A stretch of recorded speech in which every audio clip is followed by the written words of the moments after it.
The program is In Touch. I'm Ginny McGee for our Hall Communications stations. And in our studios today, Lieutenant Gary Scott of the Vermont State Police. He's with the Traffic Operations Unit Crash Reconstruction Team. That is a mouthful, but that's what you do right now for the State Police. Yes, thank you for having me. Absolutely. My job is to oversee all the traffic safety grants and programs that the State Police administers. And then if we do have serious injury or fatality crashes, a call will come to me, and then I'll deploy the resources out there to do the investigations. Yeah, that must not be a good day when you have to do that. Unfortunately, it's not. There's so many tragedies every year. This year we're seeing fewer, which is a good sign, and we hope it continues on this trend. But every year we average about 67 fatalities in the state. Responding to them and seeing them on the roadway is one thing, and then going to talk to the families is another whole thing. It's a tough part of the job. And a lot of that does go on for some time. I mean, grieving is one thing, but also investigations, and that's a lot. Yeah, the investigations can take up to 3 or 4 months. It's a death investigation, just like a homicide out there.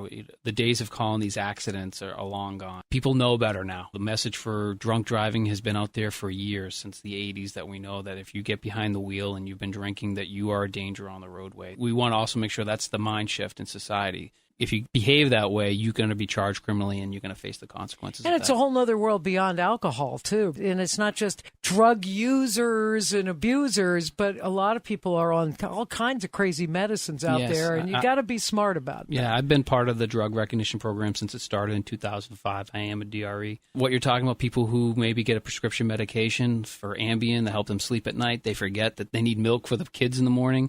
They go out and get behind the wheel and they crash, they're going to be charged the same as driving under the influence of alcohol. It's the same course of action will occur. So know what you're ingesting all the way before you get out there on the roadways. Absolutely. There are a lot of great options for not driving. Right. Like, just don't go. There are cabs. There are other ways to get around if you need to. We have Lieutenant Gary Scott in here from the Vermont State Police to talk about some of the numbers. They've been calling it the Click It or Ticket campaign for a number of years. This is something that involves state police around the country, right? Correct. In making roadways safe during a lot of different holidays throughout the year, and times where people do like to celebrate a little bit and just to be wise and be safe, right? Vermont, we have been stuck. We're at about 84% usage rates. That means there's about 90,000 people every day that are not wearing a seatbelt in this state. It's one of the simplest things that you can do. It will keep you safe. We always hear the story of my friend, if they had their seatbelt on, they would have been killed. And that 44% of our fatalities this year alone, people are not properly restrained. So the numbers are right there. Almost half of them of people are being killed should be wearing their seatbelt. So this is a national campaign.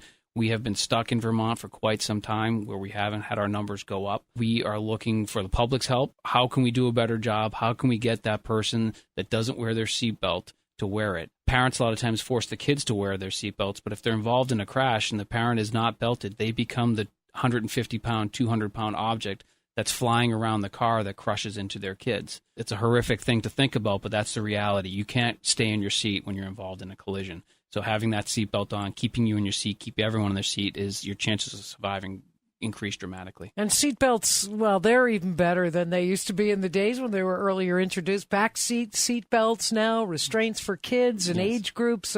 There are a lot of wonderful ways to stay safe. You just never know what's going to happen on the roadway. Right. Everyone fancies themselves as being a good driver. But then we think about it, the person who comes up behind you who is late for their appointment, and they're going to cut you off. And if you lose control of the car because they've cut you off and you start flipping over on the interstate at 80 miles an hour, there's not much you can do about that. And Mother Nature recently has thrown us some snow, and I'm going to guess we're going to get a little more. You never know how that's going to play out, even with the best of snow tires. Absolutely. And that's one thing we see every year is the early winter. People are kind of a little bit late getting their tires on, and they're trying to get to work. That's one of the big steps, getting a good snow tire on your car, not having just an all-season, because snow tires in all seasons freeze at different temperatures, and they grip the road differently. So if you don't have a good snow tire in your car, you're really going to fall behind. V-Trans does a great job every year getting out there as soon as they can, doing the best work they can with the resources they have, but the responsibility falls back on all of us as the drivers of motor vehicles to take a look, to see what the road conditions are. If we see it's going to be a bad day, give yourself some more time to get to work. You can't go 65 miles an hour on the interstate in January and in February and December. Those are for beautiful days in July. You need to make sure you're really controlling your speed. We've heard that road salt has gone up across the country and 40% increase in its price. So No V-Trans is going to have to use it sparingly depending on how things go. We are speaking with Lieutenant Gary Scott, Vermont State Police Traffic Operations Unit Crash Reconstruction Team. And you've got a lot of stats. So you just did the Click It or Ticket campaign for Thanksgiving. I know you know how many people died in a car crash this year without a seatbelt on, but you do stats and keep track of when you're stopping folks on some of these campaigns to get an idea who's following the rules, wearing seatbelts and all of that. And that's how we're trying to keep track of what our seatbelt percentages are. The crash data is a good indicator. It's pretty consistent through all the agencies in the state, from the state police to a local police. They're all filling out the same form, and traffic tickets are the same. So we can take a look at those numbers and help us gauge what our program should be, where we should be looking to have enforcement. We are a data-driven agency, so we are looking from last year. That's part of my job, is to see what type of crashes we had last year. Last year we had a huge ice storm during the holiday week, and as we were talking about earlier, is that our numbers are different, and so we have to kind of take that into consideration to see where our crashes are, go to our high crash areas,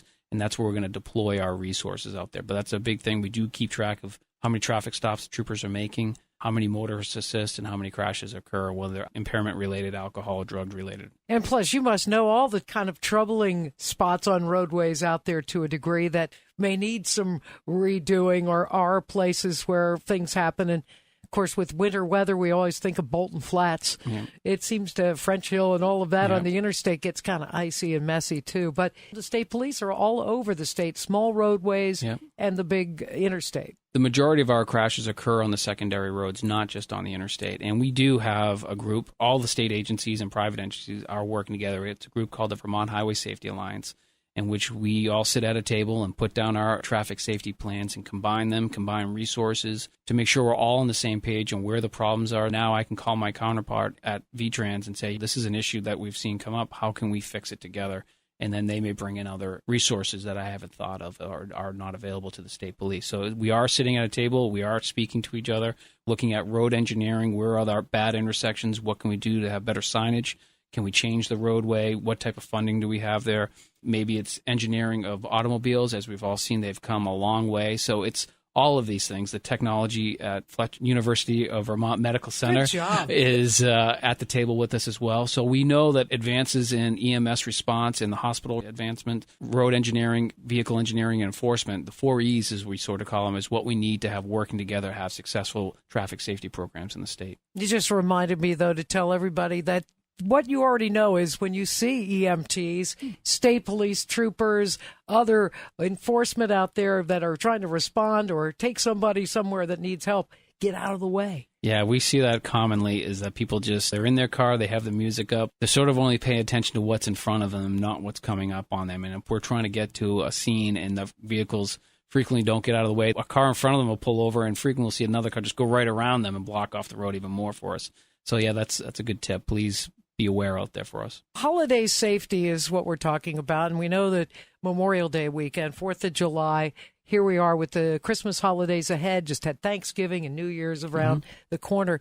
And you call this Operation CARE, Combined Accident Reduction Effort.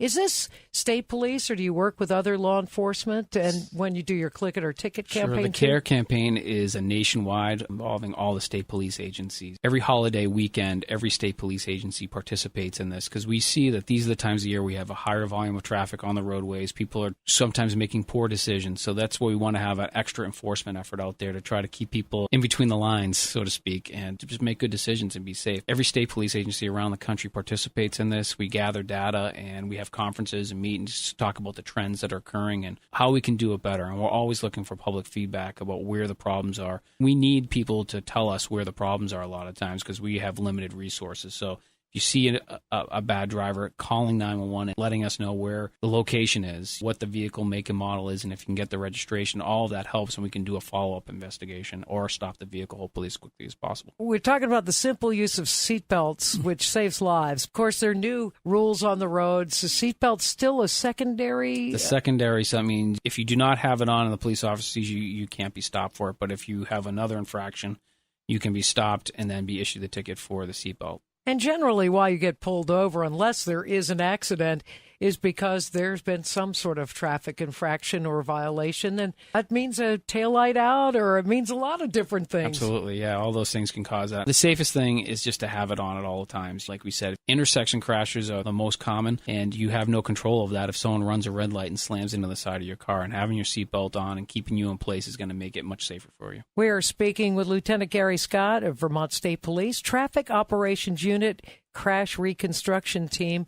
You mentioned calling 911 and watching crazy drivers out there. But, of course, we have new rules on any handheld devices, which I think was a really good thing. Many other states have had it, and more will come along. How's that been going? We had an extended period, so the law didn't go into effect till October, so that gave a lot of warning for people that was coming. We still see violations out there. The research on this, University of Virginia and the University of Utah have done a ton of research on just distracted driving. And we know that if you have a device either in your hand or not in your hand, but you're paying attention to it, you're 23 times more likely to be involved in a crash.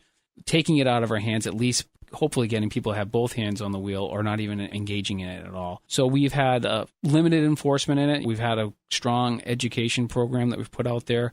And the hope is that it will just become commonplace. People will not want to have the device in the hand. We all hear stories, people on their phone at an intersection talking. They don't go when the light changes, or they're driving, they're swerving in their lane. So again, it falls back onto us for personal responsibility to be safe out there, safe as we can. No, it used to be targeted towards teens. Well, it isn't just teenagers. No. There are a lot of people that are addicted to their phone and to texting of all ages, because the kids started the texting, but now all the adults text too. Right. A lot of highways around the country now have text stops. Yes. So you can adjust your music, make your text calls and combinations, whatever. So yeah, and we get that that's not the only form of distracted driving out there. Putting your makeup on, fidgeting with the radio, reading a book. I've seen people playing trumpets in their cars, everything. And we get that we can't legislate everything, and it comes back again to that personal responsibility of to be a safe driver. I often think about when we go into a grocery store. There's no rules of how to move up and down the lanes in the store. Everyone in Vermont is usually very courteous and pleasant with each other, and we get through there.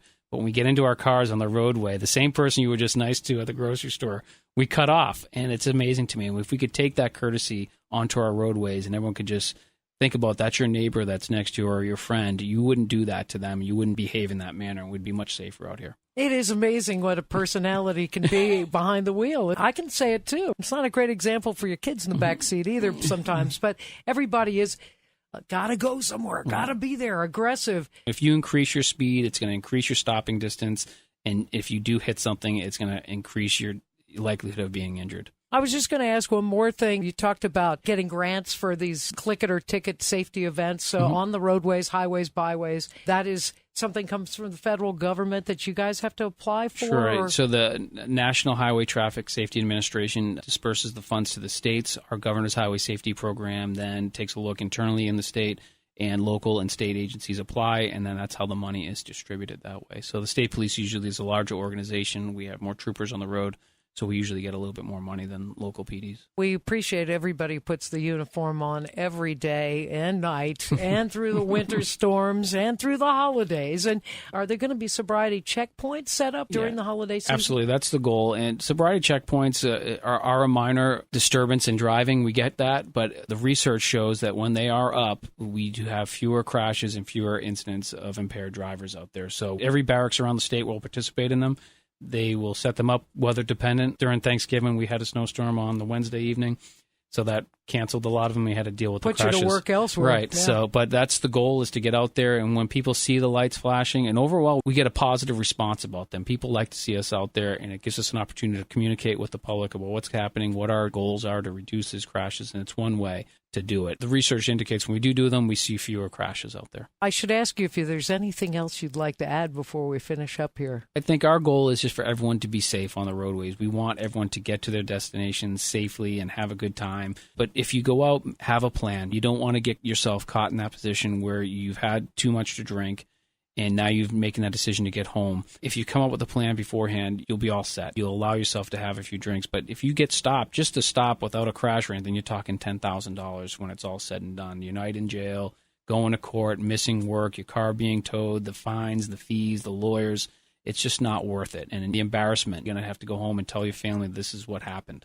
And so if you just come up with a plan, it's that time of year, you talk to your friends and your neighbors and work that out. That's what we're looking for. Get your designated driver or stay the night and be smart about your celebrating this holiday season is the message. And I guess, Lieutenant Gary Scott, just one last thing. If there was that communication that if people call 911, and hopefully it's always working, I won't go into that. Yeah, hopefully.